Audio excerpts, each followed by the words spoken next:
Marcel Williams here with Elliott Wave Source, #1 source for Elliott Wave technical analysis.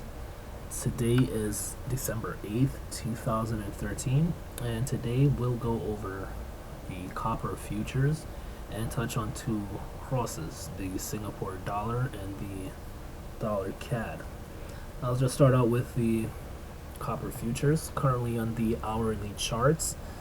And with this, we saw that prices have recently broken above this descending trend line on the tail end of last week.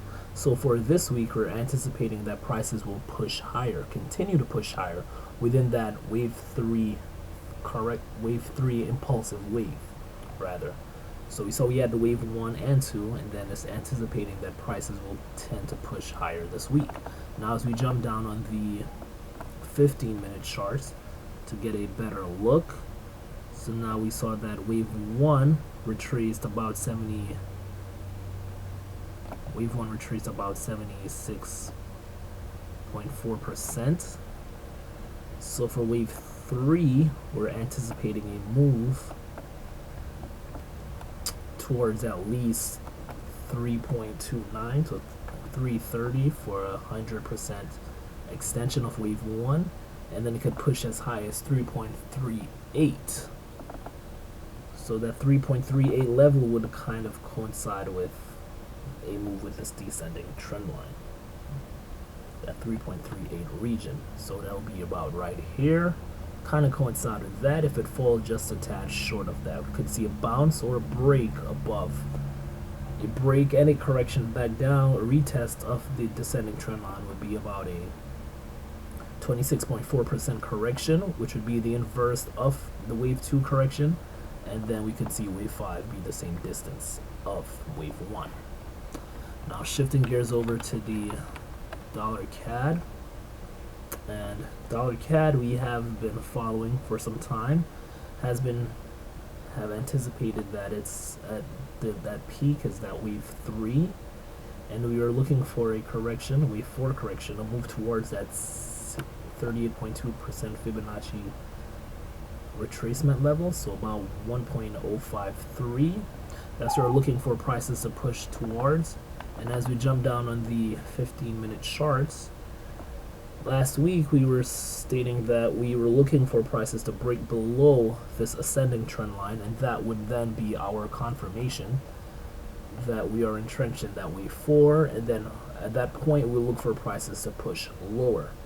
So as we see, prices are trading along this descending trend line, so it'd be interesting to see where prices move to on the open of this week. Now, shift gears over to the Singapore dollar, the last pair I want to touch on. And the Singapore dollar showing something a bit different than the dollar CAD, so it'd be interesting to see which one will actually play out. Now, my money's on the Singapore dollar.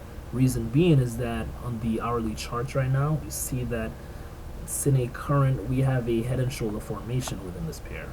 So we see the left shoulder and the right shoulder. Prices are trading along this ascending trend line, and then it broke above the neckline. Broke above the neckline, retested, and also tested this ascending trend line, and then as we stated, it's in the head and shoulder formation.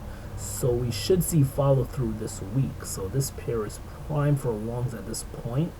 So definitely look for longs on the open of the market, and stop losses would be at about, so that 12.48. So if it doesn't gap up, price would be a good area to get long.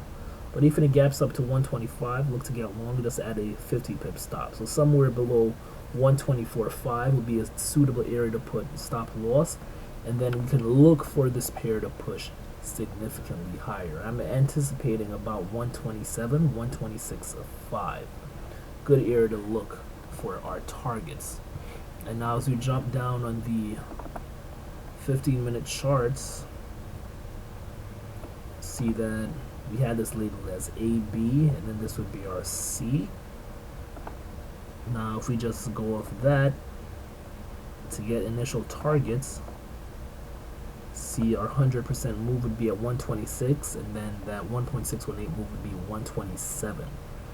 So definitely looking for prices to push towards that 127 mark. So a little over 200 pip gain on that cross. Well, thanks for watching today's video. Any questions or comments regarding these pairs or any other pairs, feel free to jump in the chat room, or you can shoot us an email and Paul or myself will gladly assist you with anything that may come up.